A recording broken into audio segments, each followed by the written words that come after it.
নমস্কার বন্ধুরা, tasty dishes by Ruma চ্যানেলে আপনাদের সকলকে স্বাগত জানাই। আজকে আমি আবারও একটি নিরামিষ রেসিপি নিয়ে আপনাদের সামনে হাজির হয়েছি। সম্পূর্ণ নিরামিষভাবে করা এই রেসিপি কিন্তু গরমের একদম উপযুক্ত আহার।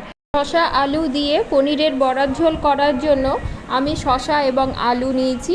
শসা আলুটা একটু লম্বা লম্বা করে এবং একটু পাতলা করে কেটে নিতে হবে। এছাড়া নিয়েছি ছানার বল। ছানার বল কিভাবে করতে হয় সেই রেসিপি কিন্তু আমার ইউটিউব চ্যানেলে আপনারা পেয়ে যাবেন।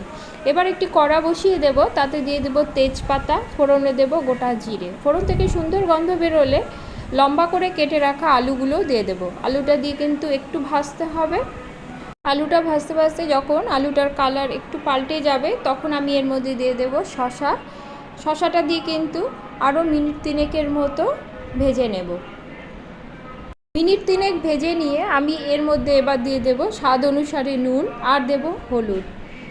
হলুদের কাঁচা গন্ধ চলে যাওয়া পর্যন্ত কিন্তু আমি শসার সঙ্গে মশলাটা ভেজে নেব। সবজিটা বেশ ভাজা ভাজা হয়ে গেলে আমি এর মধ্যে দিয়ে দেব 1 চামচের মতো আদা এবং কাঁচা লঙ্কা বাটা আর দেব জিরে বাটা।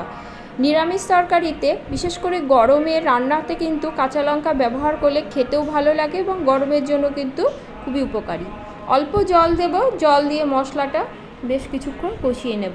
আমি নিরামিষ রান্নাগুলো একটু বাটা মশলাতেই করতে বেশি পছন্দ করি। আপনারা চাইলে জিরের গুঁড়ো এবং লঙ্কার গুঁড়ো ব্যবহার করতে পারেন।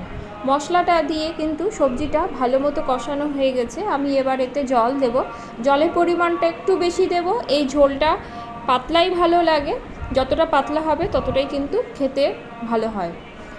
ভালো করে মিশিয়ে নিয়ে ঝোলটা বয়েল আসতে দেব। ঝোলটা বয়েল চলে এলে ভেজে রাখা পনিরের কোপ্তাগুলো আমি এর মধ্যে দিয়ে দেব। দিয়ে ভালো করে মিশিয়ে আরও 7 থেকে 10 মিনিটের মতো ঢাকা দিয়ে রান্না করে নেব। 7 থেকে 10 মিনিট পরে ঢাকা খুলে দেখে নেব। দেখুন পনিরের কোপ্তাগুলো ফুলে কতটা বড় হয়েছে এবং ঝোলটা কিন্তু বেশ কিছুটা কমে গেছে। ভালো করে নেড়ে নিয়ে দেখে নেব সবজিগুলো সেদ্ধ হয়েছে নাকি। আমার কিন্তু শসা এবং আলুটা সুন্দরভাবে সেদ্ধ হয়ে গেছে। আপনারা ঝোলটা একটু ঘন খেতে চাইলে সেক্ষেত্রে আলু কিছুটা ম্যাশ করে দিতে পারেন। আমি ঝোলটা পাতলাই রাখবো। এই ঝোলটা কিন্তু বেশ পাতলাই ভালো লাগে। রান্নাটি আমার শেষ পর্যায়ে আমি এবার এর মধ্যে দিয়ে দেবো 2 চামচের মতো ঘি। ভালো করে মিশিয়ে নেব।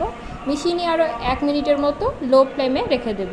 আজকে আমার শসা দিয়ে পনিরের ঝোল রেসিপিটি যদি আপনাদের ভালো লেগে থাকে লাইক কমেন্ট করবেন এবং সাবস্ক্রাইব করে পাশে থাকবেন। আমার ভিডিও নোটিফিকেশন পেতে বেল আইকন কিন্তু অবশ্যই প্রেস করবেন।